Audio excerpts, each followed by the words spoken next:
procéder de l'enregistrement. Bonjour tout le monde, donc on va y aller avec notre chapitre 4, donc l'œil et les instruments d'optique aujourd'hui. Donc on va voir la partie 4.1, fait qu'on peut aller souligner 4.1, c'est l'œil humain. Notre chapitre 4 va se séparer en deux sections. On va avoir 4.1, l'œil humain, puis 4.2, je vais vous montrer plein d'instruments d'optique, comment ils fonctionnent. Genre le télescope, admettons un projecteur, comment ça fonctionne, qu'est-ce qu'on utilise comme lentille, comme miroir, tout ça, pour faire dévier les rayons. L'œil humain, si on s'attarde à ça, ça me fait beaucoup penser à un appareil photo. Même affaire. Justement, je vais aller chercher un appareil photo, là, donc vous allez pouvoir regarder. On a fait un en biologie. Appareil photo, c'est bien pas compliqué, c'est comme un œil, c'est une boîte noire, une chambre noire dans le fond. Fait qu'on peut peut-être aller souligner ici la chambre noire, dans laquelle on fait un petit trou. Je ne sais pas comment ça se la route de la carte. Pardon? C'est qui ça? OK, fait que je continue. Donc, dans lequel on va faire un petit trou. Donc, autrement dit, un sténopé. Même chose avec notre œil. Donc, notre œil, là, dans le fond, là, c'est comme une boîte, donc ronde. Donc, c'est une chambre noire. On en fait une en classe en passant, donc une chambre noire là, anti-bricolage. Puis, nous, notre œil, c'est une pupille. L'appareil photo, c'est sûr que ça va être le diaphragme, donc en avant, qui va servir donc de trou. Et nous, on avait vu que la lumière, elle voyage en ligne droite. Fait que si je regarde mon objet, c'est sûr que les lignes du haut vont s'en aller, vont passer dans le trou, vont s'en aller vers le bas. Puis, c'est sûr que les rayons lumineux qui proviennent du bas de l'objet, vont s'en aller vers le haut. Ah, c'est pour ça que sur notre rétine, on va voir une image qui va apparaître sur notre rétine ou sur la pellicule photo, une image qui va apparaître à l'envers. Là, vous allez dire, non, moi, je ne vois pas ce que je regarde à l'envers, c'est parce que le cerveau va remettre ça à l'endroit. Et en passant, plus la chambre noire, autrement dit, le sténoscope, la boîte d'appareil photo est proche de l'objet, plus l'image, finalement, va être grande. Donc, ça, c'est comme logique. Je regarde quelque chose de super, super proche, on s'entend que on le voit avec plus de détails, puis on le voit vraiment plus grand. On s'en va de l'autre côté, on y va avec le fonctionnement de l'œil. Le but, c'est pas pantoute d'aller apprendre l'anatomie de l'œil, c'est de vous montrer que dans l'œil, il y a plein de milieux transparents. Ces milieux transparents-là, il va y avoir de la réfraction, qui va se faire. Regardez bien ça. Il y en a des affaires là-dessus. Premièrement, c'est pas dessiné, là, mais on a une petite couche sur le dessus qui s'appelle la conjonctive. Ah, fait que quand je fais une conjonctivite, là, c'est cette couche-là, finalement, qui est inflammée. C'est un milieu transparent. Fait que c'est sûr que quand la lumière va entrer dans notre œil, va passer au travers de la conjonctive, il va y avoir une réfraction qui va se faire. Quand que ça va passer au travers, ici, de la cornée là, qui est transparente, qu'on avait vu en secondaire 3, que la cornée, formait le blanc de l'œil, en arrière, il y a encore une réfraction. Après ça, le rayon lumineux va frapper l'humeur aqueuse, encore un milieu transparent, encore la réfraction. On va passer au travers de notre trou, ça c'est sûr, là, qui est la pupille. On va passer au travers de l'iris. L'iris, là, c'est fait de petits muscles qui sont capables d'agrandir l'ouverture, de fermer l'ouverture, comme dans un appareil photo, avec le diaphragme. Ce qui fait en sorte que ça va changer la quantité de lumière qui va entrer. Après ça, on va traverser le cristallin. Vous vous rappelez en secondaire 3, là? C'était la petite affaire qu'on avait fait rebondir, là, qu'on avait été chercher, là, qui était quand même assez dur. Puis le cristallin, il y a des muscles de chaque côté. Fait qu'on va être capable là, de faire bomber le cristallin ou de le faire devenir super mince pour que les rayons lumineux encore traversent une autre substance transparente, l'humeur vitrée, puis s'en aillent directement sur la rétine. Au niveau de la rétine, il y a une place là où est-ce qu'il y a plein de cônes et de bâtonnets. On appelle ça la macula ou la fovea. Plus qu'on est dans le milieu ici, plus il y a des cônes, plus on s'éloigne, moins il y a de cônes, plus il y a de bâtonnets. Puis en passant, il y a une place où est-ce qu'il n'y a ni cônes ni bâtonnets, donc ça c'est la tache aveugle.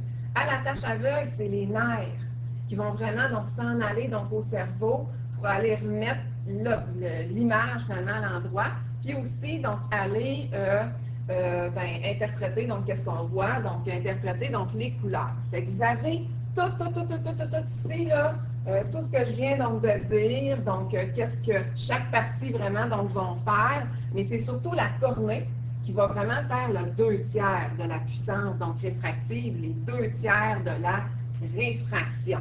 Fait que là, vous pouvez aller souligner là, qu'est-ce que j'ai souligné.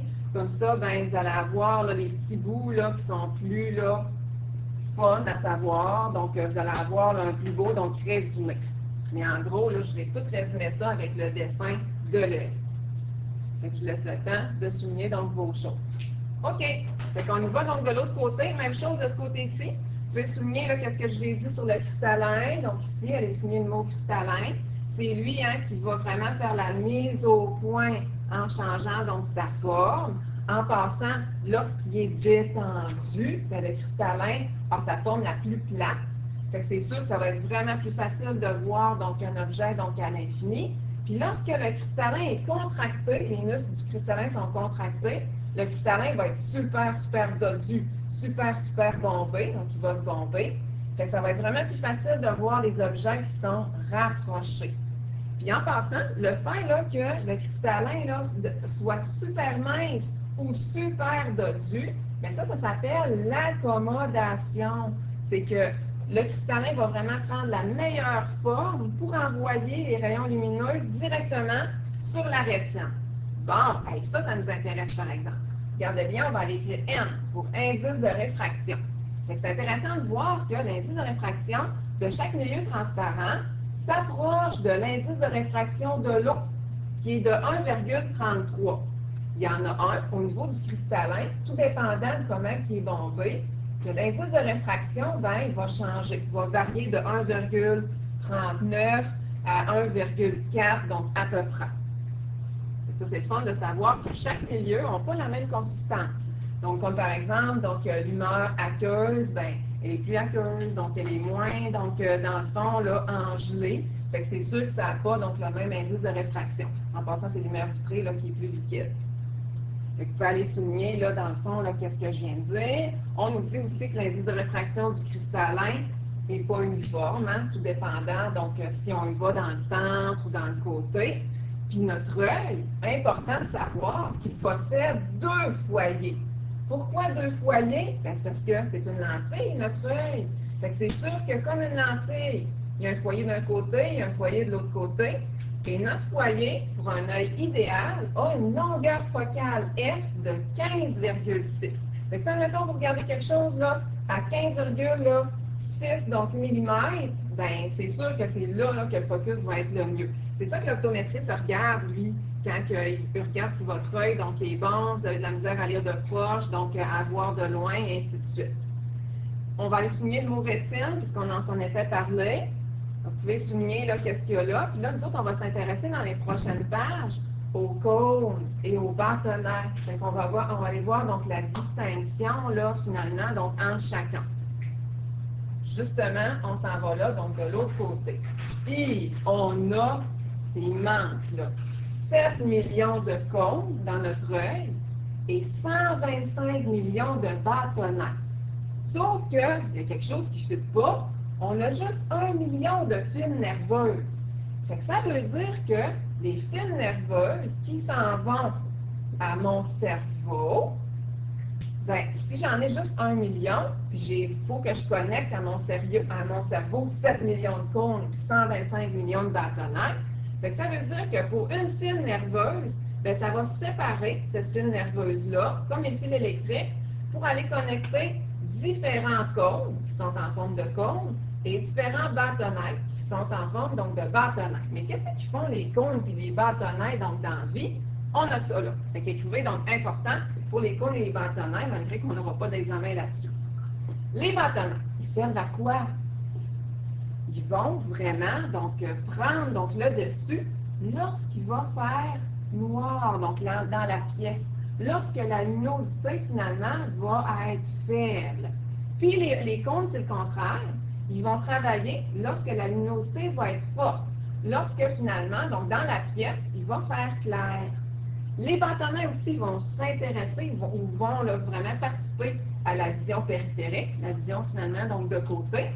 La vision nocturne aussi. Ah, c'est pour ça que, comme exemple, je prends souvent donc les hiboux, ils ont seulement des bâtonnets donc dans leur œil, parce qu'eux autres, ben, ils ont seulement une vision donc nocturne.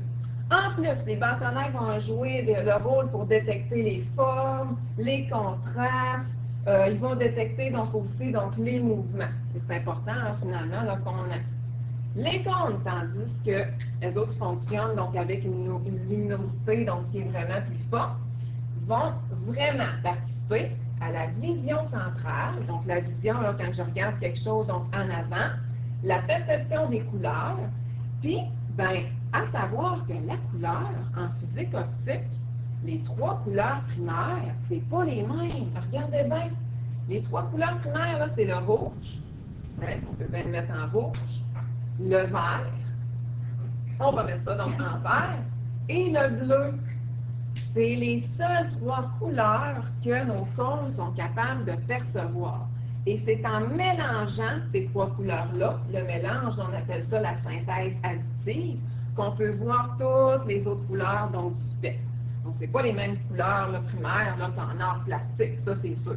Et en passant, l'acuité visuelle diminue avec l'illumination. Ça veut dire que plus fin noir, moins on voit bien, comparativement finalement au hibou, c'est le contraire.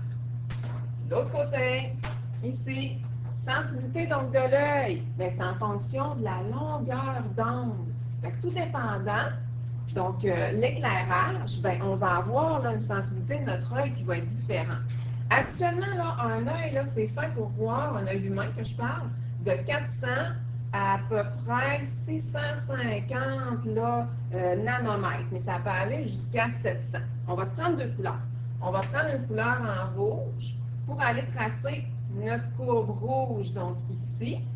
Puis prenez-vous donc une autre couleur pour aller tracer votre courbe en bleu.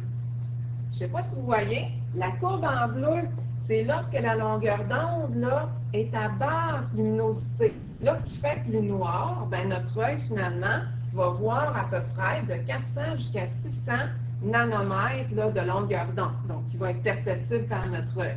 Mais quand il fait clair, donc avec une luminosité donc normale, là, on voit là qu'on a une plus grande étendue, donc pour être capable là, de voir, puis notre œil donc est un petit peu plus sensible à ces longueurs d'onde-là, c'est plus facile de voir ce qui nous entoure.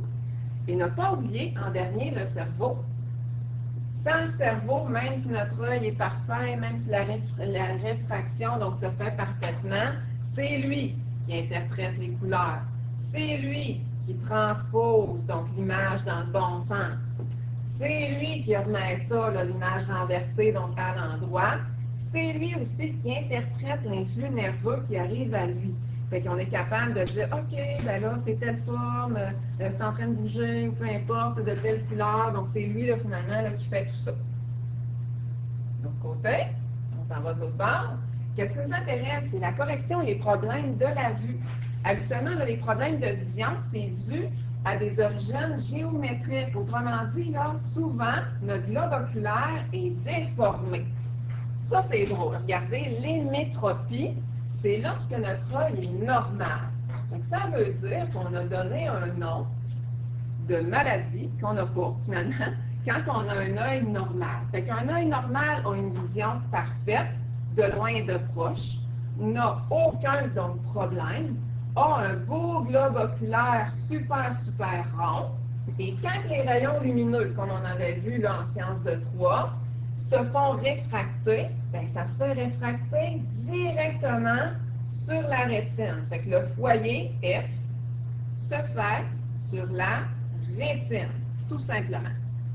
Lorsqu'on souffre de myopie, on a de la misère à voir de loin. Ça, habituellement, là, ça va arriver là, davantage donc, à l'adolescence, dû à la croissance donc, de l'œil. Comment ça se fait qu'on a de la misère à voir de loin? C'est que le globe oculaire est déformé, il est trop long. On a comme un œil, il est exagéré un peu ici, là, en forme de ballon de football là, ou en forme là, finalement d'œuf. Fait qu'au lieu d'avoir le focus qui se fait directement sur la rétine, les rayons vont se faire réfracter avant la rétine. Fait que je vais avoir une image qui est floue, je ne verrai pas bien finalement, donc de loin. Fait que qu'est-ce qu'on va faire pour améliorer tout ça? C'est qu'on va utiliser une lentille divergente, comme ça ici, qui va faire diverger les rayons directement sur notre rétine. Fait que nos cônes et nos bâtonnets vont pouvoir donc lire l'information. Un peu plus loin sur l'autre côté, on achève, on a l'hypermétropie. On a de la misère à voir de proche ou de près. C'est un globe oculaire, c'est le contraire en passant de la myopie. C'est un globe oculaire donc qui est trop court. Fait que ça veut dire que notre globe oculaire est comme aplati. C'est comme ça ici. Fait que ça veut dire que notre focus va se faire en arrière de la rétine. Fait que là, on va voir tout flou. Le cerveau ne sera pas capable d'interpréter. Les cônes et les bâtonnets ici ne seront pas capables d'aller chercher l'information. Fait qu'on va utiliser des lentilles convergentes comme ça, pour faire converger les rayons directement ici, mettre un foyer sur la rétine. Si on souffre maintenant de presbytie, c'est la même chose que l'hypermétropie. On a de la misère à voir de proche. Sauf que les causes ne sont pas les mêmes. C'est dû à la vieillesse, c'est dû à l'âge, c'est dû au fait que le cristallin va perdre de son élasticité. Fait que là, même affaire. On n'est pas capable de faire le focus. Le focus se fait en arrière. Fait qu'on va prendre aussi donc, des lentilles convergentes pour aller faire converger les rayons lumineux directement sur notre rétine. Puis là, ça fonctionne. Puis il y a bien d'autres maladies, hein, comme admettons l'astigmatisme. L'astigmatisme, c'est que j'ai pas un globe oculaire en forme de baseball, de football, de balle ou d'œuf, hein, on va y aller comme ça. Ou j'ai pas non plus donc un globe oculaire qui est trop court, c'est que mon globe oculaire au niveau de la cornée, là j'exagère, là, tu sais, il y a comme des déformations. Fait qu'il va falloir utiliser des verres convergents ou divergents avec des asymétries. On appelle ça là, des verres à surface cylindrique. Autrement dit, là, c'est notre cornée qui n'est pas donc égale. Pour ce qui est du daltonisme, bien là, c'est génétique. C'est que la personne a de la misère à distinguer les couleurs primaires, donc principalement le vert et le rouge. Mais ça se peut qu'il y ait d'autres aussi là, difficultés là, apparentes, là, d'autres déficiences là, finalement qui peuvent exister. Fait que ça fait le tour pas mal de notre section donc 4.1. Prochain cours, on va voir donc quelques instruments. J'arrête